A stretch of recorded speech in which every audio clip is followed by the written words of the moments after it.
look at each other's Facebook accounts.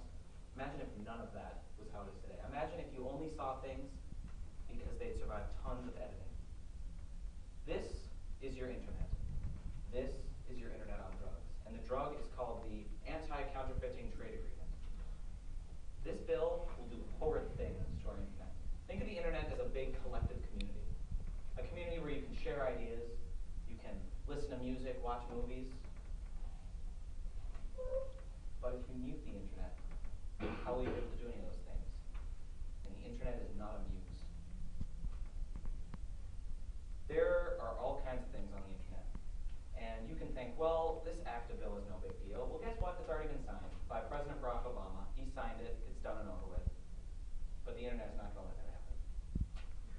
This bill contains all kinds of things, from internet censorship to seed patents. That's right. This bill will prosecute you if you're a farmer and you plant the wrong kind of seeds and buy from the wrong kind of person.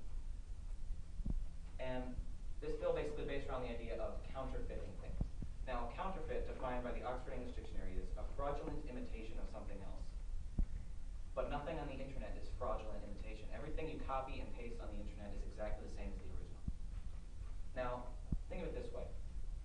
The bill can get you for something like this. Zach, I'm going to use as the example. Imagine if you took a cooking class from Luke, and he taught you how to make cooked ham. You paid him $25 to do that. And then you went home to Sean, who's your roommate, and taught him how to make cooked ham. Now you're both criminals, you're both going to jail. Because he didn't pay for it and you gave it to him. And all that is just information.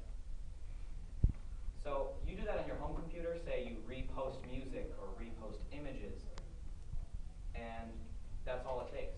If they suspect you as a criminal, they will go through your computer and they will find it and they will either ban your IP address, which means that you can't use your internet from your home ever again, or they can post huge fines on what you posted or send you to jail. And you think, oh, my computer is totally private, nobody can get into my computer. Wrong. All they have to do is say, this IP address is doing something wrong, and the government will give them permission to go into your computer, as long as you're connected to the internet, of course, and find it and imprison you. It's so bad to think of it this way. Justice, if you uploaded a video of you and your friends at a party, and there was music playing in the background, and you uploaded that to YouTube, you'd be fine, just for the music playing in the background. And you think, oh, what's this bill for? It's to benefit creative people, right? That's right, but it's also wrong. Because if your favorite band wanted to post their new music single on their website, they couldn't, because it'd be under copyright agreements, and they'd have to talk to their publisher beforehand. And if their publisher says no, and they go, well, it's our music, and they post it anyway, they can be sent to jail because their publisher can sue them for copyright infringement. So who does this really benefit? The fat cats on top of the entertainment industry. Because only they, when they have all their copyright things all in a line, can act this bill. So think of it this way. When people like to go see movies, what do they like to do? They like to look it up on the internet and go, I wonder what this movie is about. And they read summaries or they watch clips. But with ACTA, you couldn't do any of that because none of that would exist. Because just mentioning a movie to get you fined or even sent to jail. So of course, what do? You go to the movie website because that's the only thing that could possibly display it. And what does it say? Oh, it's a 10 out of 10 roller coaster ride. And you're sitting there going, is Winnie the Pooh the movie a 10 out of 10 roller coaster ride? I don't think so. The internet has everything. Malls, movie theaters, art galleries, live concerts. Think of all the things you can do on the internet, and think of all the things that are either bought or sold or stolen, and you can't do any of that anymore. Popular sites like Reddit, where people post all kinds of pictures and all kinds of information, would be shut down immediately because of all the things that people retoast, is what they call it. All the people that post those would be sent to jail. And sites like 4chan would be done for because of people reposting images that they've seen. Original posters. On the internet, they're called ops. OPs, ops, whatever you call them.